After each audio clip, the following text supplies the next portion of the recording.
Um, yes, good morning, Coffee Pod. I just wanted to say I appreciate you responding so quickly. It's really cool.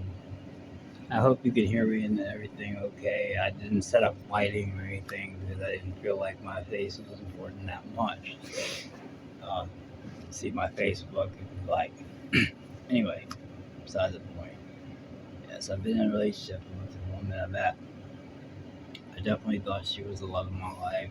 I would have said she was the best thing that ever happened to me. When people would ask me uh, for a long time, I would say that I would give her my life, in her hands. I would have trusted her that way. I felt like I could. I think there were surely signs there that if I was being more honest with myself, I may have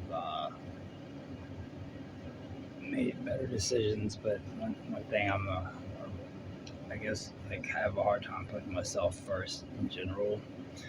Uh, I'm just I don't know what that is. I think there's a lot of what do you call that? I don't know. Anyways, I've had issues, bipolar issues, and things like that. And I know that I'm not the world's greatest person or anything, but when we met, we both seemed to really hit it off as far as being able to be open about who we were, 100%. You know, uh, so we didn't get married right away or anything. Even though she got pregnant 3 months in after me. So anyways, this is 14 years later now. This February, but during the COVID epidemic, we were kind of having issues, and I left the house because I needed a break. Uh, we were and I still do currently take methadone. I did 6 years sober other than methadone. Um, Sorry, I have to think a little bit harder these days. I'm getting old, man. Anyways, so where was I at? So we basically had decided to take her. When I left, I didn't even, she was my ride to the clinic, so I had made this big statement. I'm not going to go today because this is a serious thing, and I want people to know. And I didn't. I went to my mom and dad's and said, "Look, things have gotten bad. I can't be there. I want to come." Basically, my wife didn't let me come home to my own house with my own children, and I think legally I could have pressed, pushed further and harder. I didn't want to, but she kept saying to me things like, it wasn't even a thought like that. We were still in love. Everything was okay. We had an argument. She didn't want me to come back to the house due to the COVID. She didn't want me to bring possible illnesses from my family to her. I don't know. Fishy, yes. Truthful, I think. I don't know. Obviously, it wasn't. I thought it was. That's all I'm saying. So I'm like, we're conversing back and forth during COVID. We love you. I love you. We're going to be a strong power couple. Blah blah blah. We meet up occasionally, and I mean occasionally, very little. And I had children in common, and that was difficult because I was always asking, why can't I see my kids? Why can't we get together and see my kids? So it'd be like a 15-minute park session, or 15-minute we got together, or 15 minutes we're gonna go, have relations, right? So that was all that was going on. Very little of any of that. And, it led up to me being very suspicious about what was going on. People say she on drugs again. I would say no. Well, I was wrong. She was abusing the kids. She wasn't feeding them. She was using drugs. She was meeting men and multiple. That one guy just really got her into crystal meth, which I don't know anything about. I've done a lot of drugs in my life, but I did never do that one. So I don't even know where this guy comes from. And then next thing I know, my mother's taking my son there one day. I had no idea none of this was going on. CPS is there, and they're wanting to take my kids away from her. Her sister luckily was able to be there. I was, I had my son with me. They sent the kids to, it's like They didn't even mention me. Like, she didn't bring me up. I don't even know to this day where or why I wasn't contacted or what she said or whatever it was that kept them from keeping me out of that picture. But they never contacted me. It just so happened my mother was dropping my son off. And I say that like, what was I doing? I didn't know. So I told her, uh, you know, it's like that's the day I found out from him bad things were going on. And I said, I'm not bringing him back. And I had already literally had CPS on like the phone as far as all the way down to the voicemail, not leaving messages. I was dead serious. I was concerned. And then I heard some things from my son, like bad things. She did bad things. Unforgivably bad things. So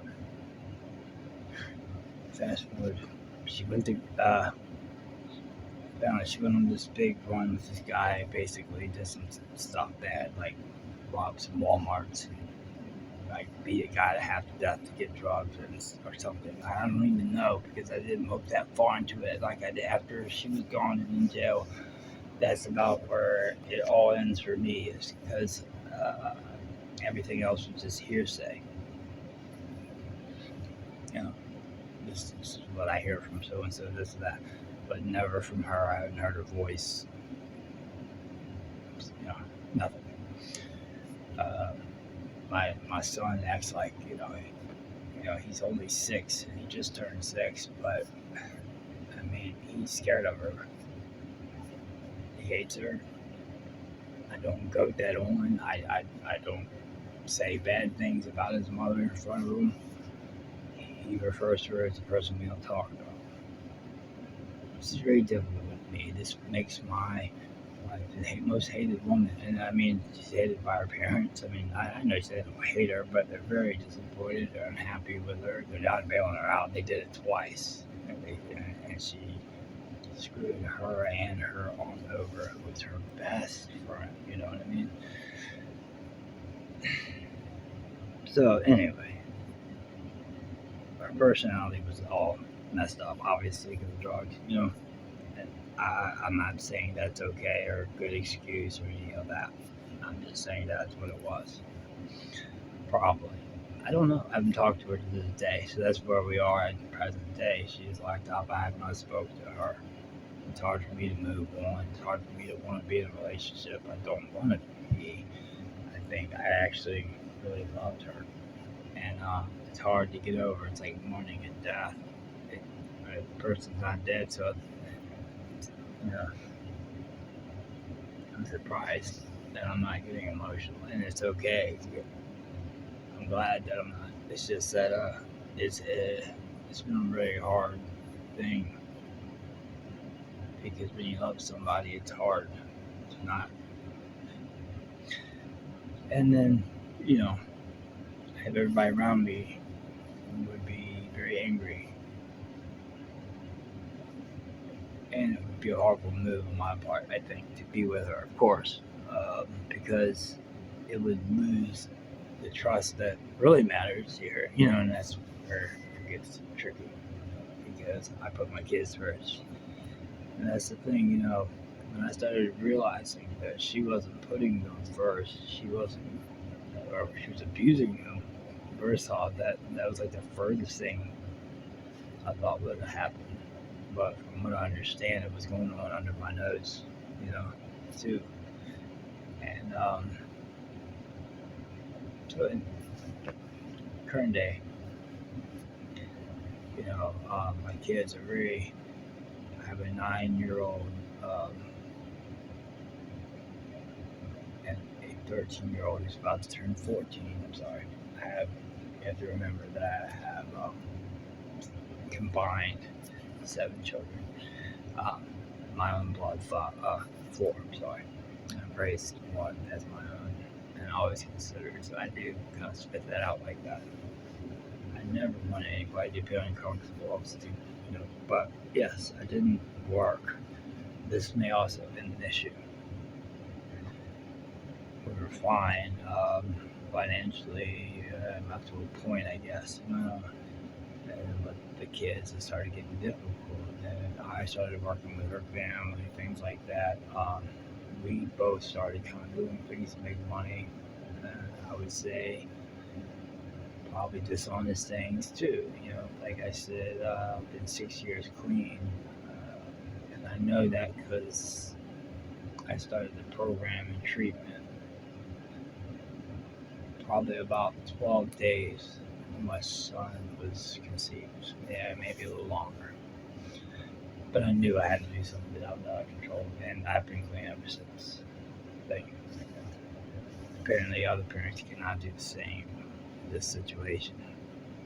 I'm not hating. I'm just saying it was worth it to me to stay clean. There's no anything worth taking my children away from me. And that's where I'm at. So my children come first 100%. I have my children to they have to trust me. They should not trust her. I I'm scared to trust her. I would be scared to trust her. Anybody should be, would be, and would be smart too. You know what I mean? But also, if you really truly love somebody, you can't just make it disappear either. So I'm kind of like my wife is the most hated person around me, and even if I so biblically feel the need and heart inside to forgive and move forward, I can, even if I want to break it all down and fix it, I can't. You see what I mean? Would I like to go back and have everything back to normal? Yes. Can I do that? No. I don't even know if she's remorseful. She's not reached out and said sorry to me. Uh, she's tried very few times to say anything like sorry to my kids and our kids and sorry, I didn't, well, I'm sorry. We're adults here. We know that how far that gets you, right? And then, like, she's never said, anything about fault or taking any blame, just no responsibility for anything. And I'm stuck here going, I can't find anybody else to love not because I can't find them, but because I truly cared about love somebody and I can't let that go. Like, you can't live, if you really love somebody, you can't live without them. And I feel like I'm struggling to live without her. But at the same time, I can't be with her. You understand? Like, can you help me with that? Help me understand or feel better about a decision, some type of decision, any decision I can make based upon that. Please. Like I said, I have a great number of stories about relationships that will just blow your mind, but this one, it's not a story about a relationship that will blow your mind. It's my current day situation that I'm stuck. I want to be a good guy. I want to do the good thing. I want to remain clean. I want to be a trusted, responsible father. I want to be right to God. Be a responsible. I just wanted to. I never got married before. I had 2 children prior to this relationship. She did too, and that's the thing. I didn't marry that person because I wasn't ready. I married this one because I wanted to. So I want to be right and honest to God to help me understand something. And anything. I just would like to hear. I guess all opinions are worth hearing. You know what I mean? It's just that I need help. I would like to love again. I would like to move on. I'm having an issue with those things. and for good reason, I guess. Um, can I even do it? That's another, I guess. Thanks, man. This is the end of my video, and I appreciate you listening and everything. My name is Jeremy, of course. Jeremy Elliott, Art of the People, and I appreciate your time. Thanks.